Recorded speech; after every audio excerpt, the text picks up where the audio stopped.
because of those anti-Trump texts from this FBI official who, until 6 months ago, did some work on the Mueller investigation, Republicans have been on fire for a week now, right, saying these texts show incredible anti-Trump bias on the part of somebody who once worked on the Mueller investigation but hasn't been there for 6 months. I gotta say, though, the initial outrage about how anti-Trump this FBI official was are based on a pretty specific reading of his texts, because it turns out he's pretty ecumenical in terms of who comes in for criticism. Quote, there's text between Page and Strzok. I just saw my first Bernie Sanders bumper sticker. Makes me want to key the car. He's an idiot like Trump. How about this one about Paul Ryan? I hope Paul Ryan falls and crashes in a blaze of glory.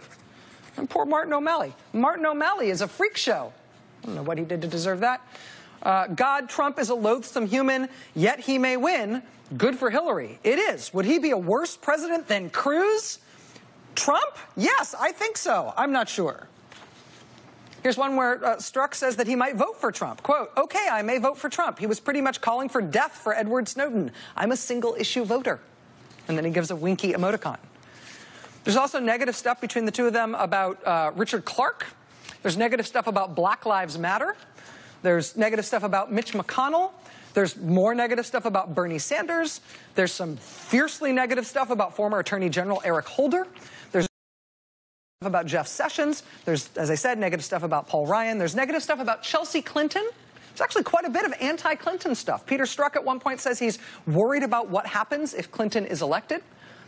In another exchange, Strzok says there is clear and utter bias by the media, specifically the New York Times, the Washington Post, and CNN. If you look at them, all of them have large donors for Clinton. The fact-citing source they use is owned by a newspaper which publicly endorsed Clinton.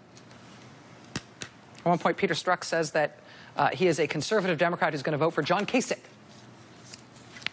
I mean, depending on how you excerpt these text messages, you could make a case here that these FBI officials were anti-Clinton. You could also make a case, read them a different way, that these FBI officials were anti-Trump.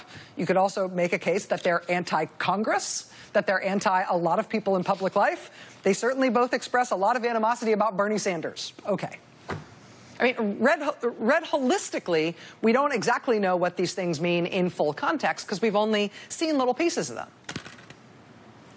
Why do we have these, though?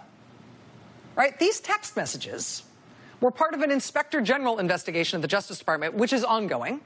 These text messages have been selectively leaked for political effect in the middle of that ongoing investigation.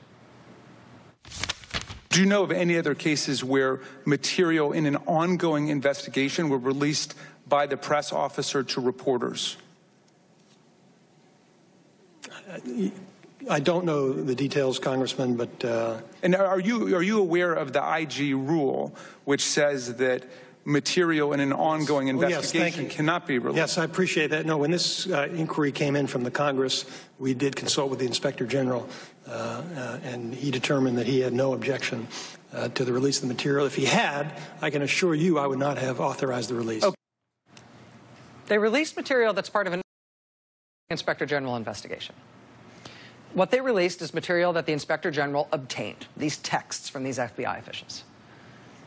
Despite what Rod Rosenstein said there to Congressman Jamie Raskin last week under oath, the Inspector General has now released a statement making clear that what Rod Rosenstein said there is not true. Yes, the Justice Department made a decision to release the texts of these FBI officials and give them to reporters. Even though Rosenstein said they checked with the Inspector General before doing that, the Inspector General says that is not true.